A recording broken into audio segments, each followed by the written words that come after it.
சட்டப்பேரவையில் திமுகவினர் கருப்பு பேட்ஜ் அணிந்து வந்தது சிறுபான்மையினரின் வாக்கு வங்கியை காப்பாற்றவே எனவும் முன்னாள் வக்பு சட்டம் மூலம் இந்துக்களும் கிறிஸ்தவர்களும் பாதிக்கப்பட்டதை முதலமைச்சர் உணரவில்லை எனவும் அண்ணாமலை தெரிவித்திருக்கிறார். சட்டப்பேரவையை உங்கள் நாடக அரங்கேற்ற மேடையாக பயன்படுத்தாதீர்கள் எனவும் அண்ணாமலை அறிவுறுத்தியுள்ளார். வக்புவை எதிர்ப்பதாக காட்டி இஸ்லாமியர்களின் வாக்குகளை பெற முதலமைச்சர் முயல்வதாக அண்ணாமலை தனது குற்றச்சாட்டை முன்வைத்திருக்கிறார். அதனை அண்மை செய்தியாக பார்த்துக் கொண்டு வருகிறோம். சட்டப்பேரவையில் திமுகவினர் கருப்பு பேட்ஜ் அணிந்து வந்தது சிறுபான்மையினரின் வாக்கு வங்கியை காப்பாற்றவே எனவும் அவர் தெரிவித்திருக்கிறார். முன்னாள் வக்பு சட்டம் மூலம் இந்துக்களும் கிறிஸ்தவர்களும் பாதிக்கப்பட்டதை முதலமைச்சர் உணரவில்லை எனவும் சட்டப்பேரவையை உங்கள் நாடக அரங்கேற்ற மேடையாக பயன்படுத்தாதீர்கள் எனவும் அவர் அறிவுறுத்தியுள்ளார். வக்புவை எதிர்ப்பதாக காட்டி இஸ்லாமியர்களின் வாக்குகளை பெற முதலமைச்சர் முயல்வதாக அண்ணாமலை தனது குற்றச்சாட்டை முன்வைத்து வருகிறார். அதனை அண்மை செய்தியாக பார்த்துக் கொண்டு வருகிறோம்.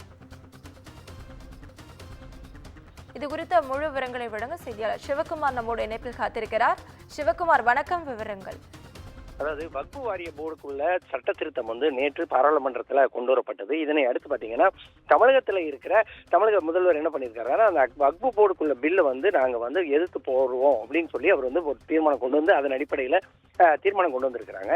இந்நிலையில பாரதிய ஜனதா கட்சியோட தமிழக தலைவர் நம்ம அண்ணாமலை என்ன பண்ணியிருக்கிறாரு, ஒரு ட்வீட் ஒன்று வெளியிட்டிருக்கிறாரு. அதுல என்ன சொல்லியிருக்கிறாருன்னு பாத்தீங்கன்னா, தமிழகத்தோட முதல்வரான இவர் முதல்வர் மு க ஸ்டாலின் இந்த மாதிரி ஒரு பில் இந்த பில்லுக்கு அதாவது அந்த சட்டத்திருத்த மசோதாக்கு எதிர்ப்பு தெரிவிக்கிறாரு. ஆனா இது அதாவது சிறுபான்மையினரோட வாக்குகளை கைப்பற்றுவதற்காக மட்டுமே இந்த சட்டத்திருத்தங்களை அவர் இப்ப கொண்டு வந்துட்டு இருக்கதாகவும், அதே மாதிரி பாத்தீங்கன்னா உண்மையான நிலவரங்களை பற்றி தெரிந்து கொள்ளாத ஒரு சூழ்நிலையில இந்துக்கள் மற்றும் கிறிஸ்டியன்களுக்கு எல்லாருமே இந்த வக்பு போர்டு பிரச்சனைகளால பாதிக்கப்பட்டிருக்கிறத பத்தி அவர் கண்டுகொள்ளல.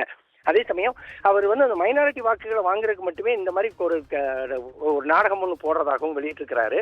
அதே மாதிரி பாத்தீங்கன்னா இது சம்பந்தமா அதாவது தமிழக தமிழகத்தோட முதல்வரை அப்பான்னு அழைக்கக்கூடிய அவங்க இந்த 2025 வரக்கூடிய அந்த வக்பு பில்லுக்கு கடுமையான எதிர்ப்பு தெரிவிக்கிற நிலையில 2026 மற்றும் 29 ஆகிய வருடங்கள்ல நடைபெறக்கூடிய சட்டமன்ற மற்றும் நாடாளுமன்ற தேர்தலில் அதோட எதிர்ப்பை பொதுமக்கள் அதிக அளவில் காட்டுவாங்க அப்படின்னு சொல்லி தமிழக பாஜக தலைவர் அண்ணாமலை தற்போது ட்வீட்டை வெளியிட்டிருக்கிறார். ரவீனா,